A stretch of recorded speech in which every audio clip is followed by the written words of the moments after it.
Hello, this is Nate from Family Tabletop, and you are listening to Tale of the Manticore. The following podcast is intended for a mature audience. Listener discretion is advised.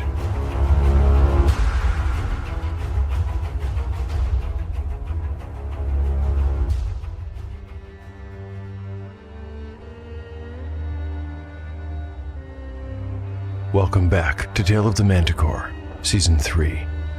Like the creature from which it takes its name, Tale of the Manticore is a mashup, a crossbreeding between two different species of storytelling.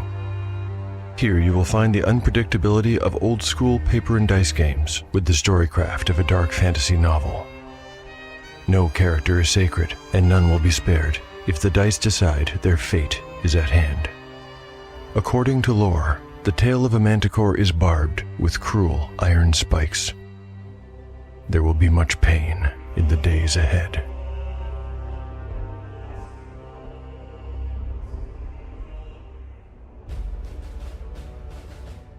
Last time on Tale of the Manticore.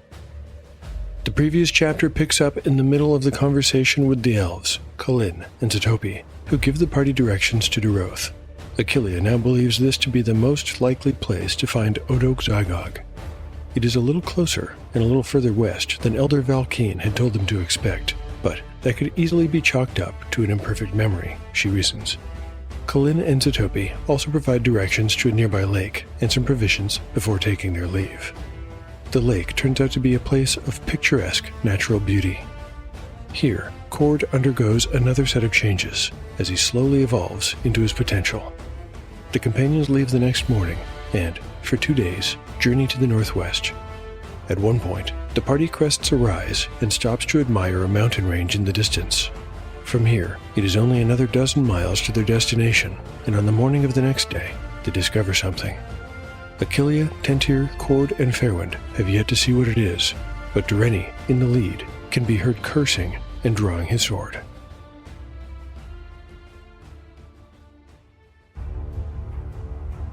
Chapter 29, Part 1. Day 29. Late morning. Mythic event meaning: transform wounds. Party status: Achillea, 9 out of 9 hit points. Cord, 18 of 18. Dureni, 12 of 12. Tentir, 15 of 15. Fairwind, 18 of 18. Supplies: the companions have 8 portions of food remaining. Spells available: Achillea can cast Shrink ×2 and Glitter Dust. Cord can cast Entangle and Slow Poison. When the others cleared the top of the embankment, they saw what had alarmed Dureni: a skeleton, human by the looks of it, impaled on a stake. The stake itself was a roughly denuded sapling. It ran up through the ribcage with its sharpened tip protruding from a mouth pushed wide open by its girth. As for Dureni, he was wheeling about, looking in all directions for potential threats, his sword raised and ready. Not 50 paces from the first staked skeleton was another. This one still had long, filthy hair clinging to the top of its skull. The third impaled corpse could be seen at roughly the same distance in the other direction. What kind of people are these Dorothi? Asked Tentir in horror. He was staring up at the tip of one of the stakes. It was stained a dark color. What kind indeed, said Fairwind. He noticed with revulsion that many of the bones had rough scoring on them, implying they'd been gnawed upon. These marks, they don't look like they were made by weapons, though I am no expert in the matter. By now, Dureni was satisfied that there was no immediate threats nearby, and he came over to scrutinize the marks. Not by weapons, no. But these do not look like they were made by wolves either. At least, not after these stakes were planted. Look, the marks go all the way to the top of the skull. It was true. Something large and sharp must have scraped across them to leave marks so deep. Achillea, are you sure you want to go on? The half-elf pressed her lips into a thin line and nodded sharply. These gruesome scarecrows were not what she had hoped to find here, but she was not about to be frightened off so easily. They're a warning to intruders, that's for certain, said Tentir soberly. Didn't Kalin say the Dorothi were an unfriendly people? He said they were unpredictable, Doreni corrected. and that he had not personally met any of them. We shall move ahead, but everyone keep a sharp eye out for trouble. With that, he sheathed his sword and readied his bow. Come on. The quintet moved beyond the border suggested by the grim sentries and continued in their original direction. They did not keep their usual single-file order, however, but fanned out into two ranks, so that Doreni, Tentir, and Cord were in the lead, and Achillea and Fairwind walked behind them. The land declined after a few minutes, while the companions passed a number of ancient sentinel oaks and a few slouching sycamores. Then it rose up over a knuckled hump. When they reached the top, they were looking down upon Doroth. The small settlement was built into a basin that fell away from the forest on one side and rose up into a rock wall on the other. 4 or 5 cave openings were visible on the side of that rock wall, all of which had signs of architectural modification. In the basin were the shattered remains of 6 structures. They had once been log houses, sturdily built, too, by appearances. But the scene in general looked as though a cyclone had touched down here, for every building lay in shambles, with timbers shattered and roofs torn off. Broken trees lay helter-skelter on the ground. In the center was the only thing that did not appear damaged, a stone well. More of the staked skeletons were present here, too. Many more. They ringed the place, leaning at angles and pointing every which way. Taken all at once, it was an awesome scene to behold, one of immense wreckage and desolation.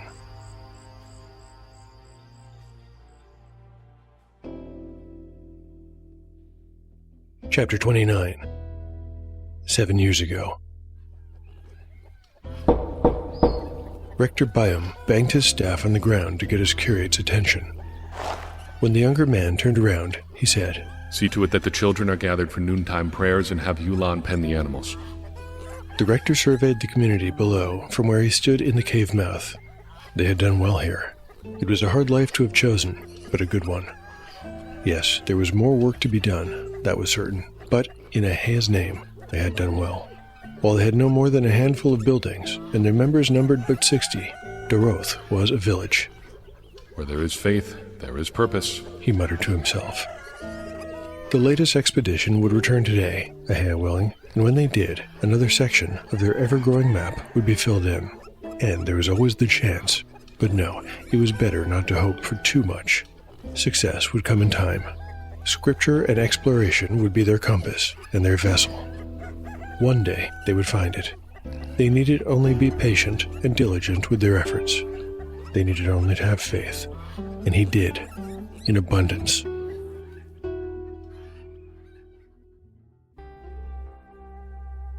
Chapter 29. Part 3. Day 28. Late morning. Mythic event meaning. Transform wounds. Party status. The party's status is unchanged. What in the name of Sadal happened here? Breathed Fairwind. The companions were arranged in a line along the rim of the natural bowl that contained what was once presumably the village of Doroth.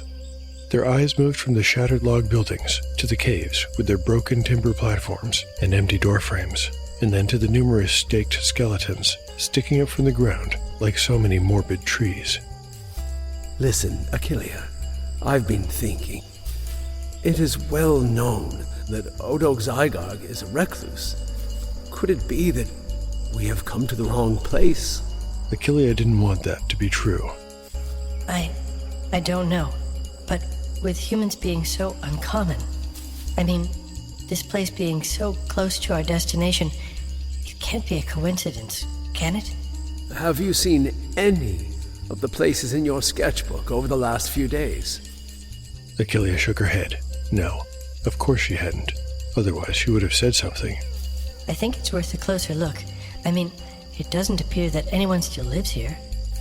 If it weren't for all those skeletons, I would agree, said Fairwind. What do you think, Cord? The wooden construct rocked from side to side in his way of saying, I don't know.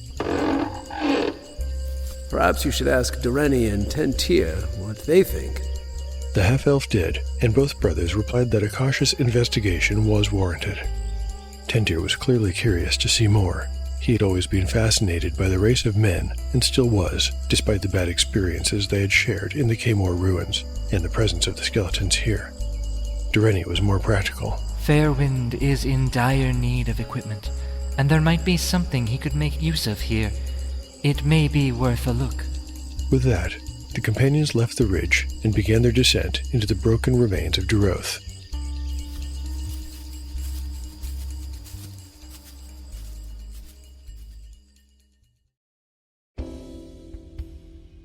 Chapter 29, Part 4.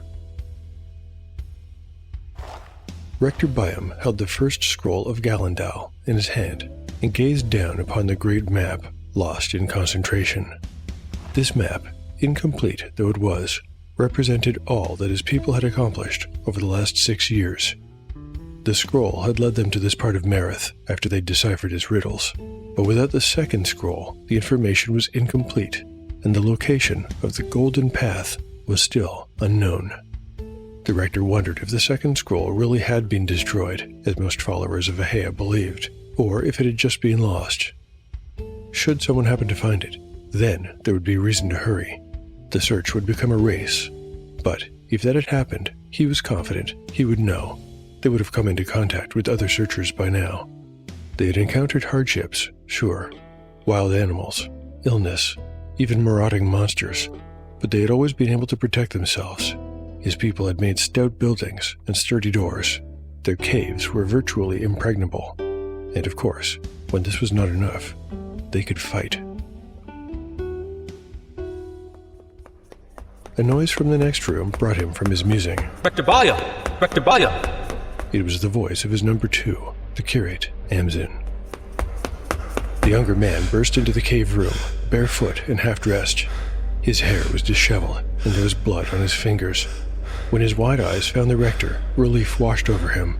Oh, thank Ahea you're here. The curate was clearly out of breath. What has happened, Amzin? Speak, man! It took a moment for the curate to gather the necessary wind to reply. It's Jessen. He's returned. The expedition is back so soon? Queried Byam. Noticing the blood on Amzin's hands, he was already making ready to leave. It's only Jessen. And he's hurt. Badly hurt. Something. I don't know what, but something attacked him. Byam snatched his holy symbol from the tabletop. Take me to him, right away. Curate Amzin led Byam through a series of caverns on the way to a larger space that was closer to the entrance. Here, slouched on a chair with a woman to either side trying to hold him upright, was Jessen, or what was left of him. Where the man's left hand should have been, there was now a gory stump. A great piece of his right shoulder was missing as well. His chain shirt had been stripped off, and blood stained his undershirt down to the waist. When they had left on the expedition, Jessen had been wearing a steel helm and carrying a shield. Those were nowhere to be seen. One of the 2 women by his side looked up and said, He came in by the goat pen looking like this, incoherent, muttering about being sorry and trying not to come home. We brought him straight here. You were right to do so, Orlean, said the rector, gripping his symbol tightly. Lift him upright so I may tend to him. With an effort, the 2 women hauled the injured man into a fully upright position. It was no easy feat. Jessen was a warrior, and his thickly muscled physique made him heavy. It didn't help that Jessen's body had gone completely slack. By now, a pool of blood was spreading under his chair. When Byam looked into the warrior's eyes, he knew. It's too late. No. Breathed the woman named Orlean. No, he can't be. I am sorry. I know what he meant to you. We shall give him a proper burial, and I promise to— What's that sound? Interrupted Amzin. There was a commotion outside. Screams, then a noise like a tree being split in 2. More screams followed by a crash and an impossibly loud roar. Amzin, quick! With me! The rector and the curate ran to the cave entrance, where a door made of thick logs stood open. Byam often stood at this vantage, surveying his Dorothi, his seekers, and feeling something like a proud parent. They'd always been so hard-working, organized, pious, and peaceful. But that is not what he saw on this day. He saw mayhem. cabins that had taken weeks to build lay toppled. Farm animals and Doroth alike ran in all directions, crying in panic. There were bodies, some of them torn in half, lying limp and bloody on the ground. Standing in the middle of all this chaos was a creature out of a nightmare. A giant abomination, standing more than twice the height of a man. It had reddish-brown skin, roped with bulging muscle, legs like tree trunks, long arms with claw-tipped fingers groped in both directions for something to kill. Its face was the face of a leering demon, with a long chin, fang-filled maw, and a nose like a huge wilted carrot between coal-black eyes.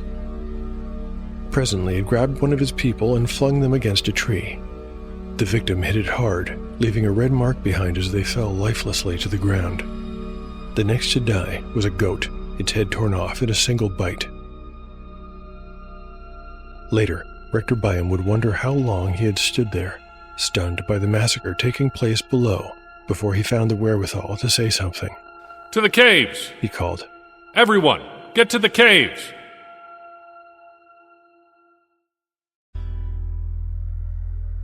Chapter 29. Part 5. Day 28. Late morning. Mythic event meaning. Transform wounds. Party status.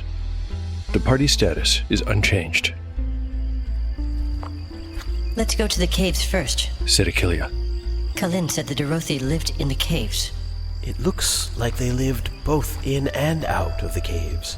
Perhaps we should look around outside first, said Dentir. No, Achillia is right, was Durrani's opinion. If there is anything of value here, it would most likely be in a place easy to protect. Fairwind looked concerned. He was unable to follow the conversation taking place in Elvish, but he could see the brothers gesturing up at the caves. Whatever happened here, I think it happened a long time ago, said Achillia. The stake skeletons looked old, she thought. Sun had bleached the bones, and none of them seemed to have any flesh remaining. All in all, it seemed to suggest that nature and the elements had been working on them for some time. The companions picked their way through the remains of the village. Before long, they could smell a strong ammonia-like odor with musky notes present too. Its source was impossible to determine. The smell seemed to be everywhere at once. Achillia wrinkled her nose in distaste and wondered if some animals might have made a lair here. Ahead and to her left was the rock wall, perforated with cave openings. A half-broken scaffold of wooden stairs and platforms yet clung to it. To her right were the shattered log cabins, looking darkly forlorn. She followed her companions as they walked around a large rectangle of wood nailed together with a heavy crossbeam. Perhaps it had once been a wall, she thought. Now that they were inside the village commons, she could see evidence that some things had been moved around. Furrows in the earth, where heavy timbers had been dragged, for example. Achillia thought they might represent some post-disaster attempt to rebuild, though if that was true, the effort must have been abandoned fairly quickly. Durrani by now had arrived at, and was testing his weight on, the wooden scaffolding. He looked back at the others and nodded, signaling his confidence that the structure would hold their weight. Luckily, much of the original construction was still intact, and so climbing to the lowest of the cave mouths, some 20 feet above the basin floor, was done without too much difficulty. Once they reached it, they found a wooden frame nailed securely around the aperture. Empty, rusted hinges showed where a door might have once been, and Achillia looked down with new understanding at the wooden rectangle they'd stepped around earlier. Somehow, it had come free. By the stress marks on the frame, it appeared to have been ripped off. Inside, the cavern was large. It was oval-shaped, some 40 feet deep and 20 across. There was a broken bench, and an empty wooden rack was bolted into the rock wall. A pair of sconces, both holding unlit torches, had likewise been permanently fixed to the walls opposite each other. At the far end of the cavern, just at the point where the light from the outside began to dim, a single pinched corridor of smooth natural rock led away into the darkness. The party has found the ruined remains of Doroth, a religious settlement of men and women who shared a single purpose. The name Doroth comes from Old Zacian and means the search. Dorothi, accordingly, means searchers or seekers. The Dorothi used to number 60 and included members who specialized in building, providing food, protecting the community, and, most importantly, exploring the surrounding area. The belief was that this region hid a sacred secret, a place called the Golden Path, and the Dorothi were led here by a sacred text with the aim of finding it. To that end, they prioritized map-making and study of scripture more than any other task. Of course, the Dorothi never found what they were looking for, but something found them. One day, an expedition ran across a giant troll, and a member of the group named Jessen made the unwise decision to flee homeward. He led the monster straight to Doroth, and once there, it wreaked destruction. This brings us to the present. Doroth is now the giant troll's lair, but it can't spend all of its time in the ruined village. The supply of human meat has long since been extinguished. It needs to go out and hunt. This brings me to some dice rolls. This episode, because of its many flashbacks, almost got away from me without making any, but now it's time to inject some chaos. To begin, the decision to use a giant troll for this set-piece encounter was born of my event meaning, transform wounds. To me, that just screams, troll ahead, so I'll need a new one. Rolling D100 twice gives me 45, celebrate, and 30, possessions. No idea how to use that right now, but something will come up. I have faith. The next roll will be for a custom mechanic I'm thinking of. The giant troll is off hunting right now, but it is critical to know how long it'll be away. If it comes back while the companions are still in the cave, well, at 8 hit dice, it is one tough customer. Here's my idea. I'll roll 2d10 and multiply that number by 10. That's how many minutes will elapse before the giant troll returns. It's a classic countdown clock. Okay, rolling 2d10 gives me 11. Could be better, could be worse. It means that the PCs will have 1 hour and 50 minutes to search Doroth and get out of there. Whether or not that will be enough time, well, the answer to that will have to wait. Thank you for listening to Tale of the Manticore. If you'd like to help to support the show, there are lots of ways to do so. You can recommend it online or to friends. You can like and repost episode announcements on social media. You can pick up one of my offerings on DriveThruRPG or Tale of the Manticore t-shirt at beararts.store. There are now 2 designs available, by the way. Finally, you can rate or review the show on your podcatcher of choice. These ratings and reviews really work. They go a long way to help the show become more discoverable. And just because I say it at the end of every episode, and I've been saying it for years, it is just as true as ever. I am very grateful for your support. Let's hear a listener review right now. This one was left by Ben on Podchaser. Ben writes, part actual play, part audio drama, Tale of the Manticore is an absolute must-listen for anyone that loves dark D&D adventure. The sound design is amazing, and the host's incredible storytelling makes an enthralling journey out of random dice rolls. The characters are all perfectly written and performed, and the reactions to the fate of the dice are natural and believable, with a few amazing surprises thrown in for good measure. This podcast single-handedly convinced me to pick up Old School Essentials so that I could play through my own old school D&D stories. 5 stars. Thanks for putting on an incredible show. Thanks a million, Ben. Very gratifying to hear that the story feels natural and believable. It's something I strive for, because I do find a lot of actual plays tend to yank me out of my suspension of disbelief fairly regularly. Also glad if I turned you on to Old School Essentials. That system is still currently my favorite at the mic and at the table. Hey, can someone out there please tell Gavin Norman to sponsor this show already? Isn't that a match made in heaven? Well, a boy can dream. Anyway, thanks for the great review, Ben. Much obliged. Where would I be without my amazing cast of actors? This episode features 6 voices, both familiar and new. We have the core cast of Doreni, Tentir, and Fairwind, played by Kyellen, Kevin Berenger, and David Cooper, respectively. Returning to the show from Season 2 is John Meerdink, who hosts the Blue 58 podcast about the Green Bay Packers, and who co-runs the Arcane Discoveries Instagram page with his wife Liz to showcase all kinds of TTRPG creators and makers. Another returnee is Dot of the Bite-Sized Tales and Resting Glitchface podcasts. Dot plays Orlean. Finally, I'm happy to introduce Rob DeVille, Paladin of Podcast on SideQuests and Mastermind of Epic Table Games. In this episode, Rob plays Curate Amzin. My thanks to Kyellen, Kevin, David, John, Dot, and Rob for their great work. For those curious to learn a bit more about Tale of the Manticore, I keep a blog where I post all kinds of show and RPG-related stuff, like art, maps, tables, crafts, and show notes. You can find it at taleofthemanticore.blogspot.com or taleofthemanticore.com. To get in touch with me, I'm at taleofthemanticore.bluesky.social, Tale of the Manticore podcast on Instagram, or taleofthemanticore@gmail.com. Did you catch that there's something new just then? Tale of the Manticore now has its own URL. Currently, and for the foreseeable future, this just points to the blog, but it's something I've been meaning to do for ages, and I've just gotten around to. Special thanks to Christopher Green for his patient guidance in helping me to set it up. Also, since I'm mentioning the blog and things long overdue, I'm going to post updated character sheets for all PCs shortly after this episode. Sorry that I haven't done so sooner. The adventure will continue on the next episode of Tale of the Manticore, the story where chaos rolls.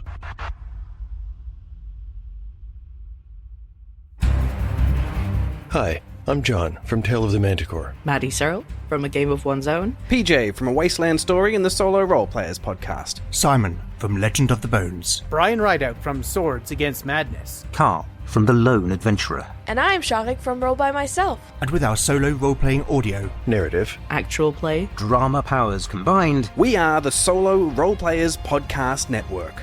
Usually accustomed to delving the depths, scouring the desert, surviving the wasteland, or facing the dragon alone. This time, we have teamed up to bring you a curated collection of the best, highest quality, most dramatic, and diciest solo roleplay podcasts in the world. There are dozens of us. So if you're looking for your next solo role-playing adventure, roll over to soloroleplayersnetwork.com. Sample and subscribe to something that takes your fancy. And discover your new favorite solo role-playing podcast.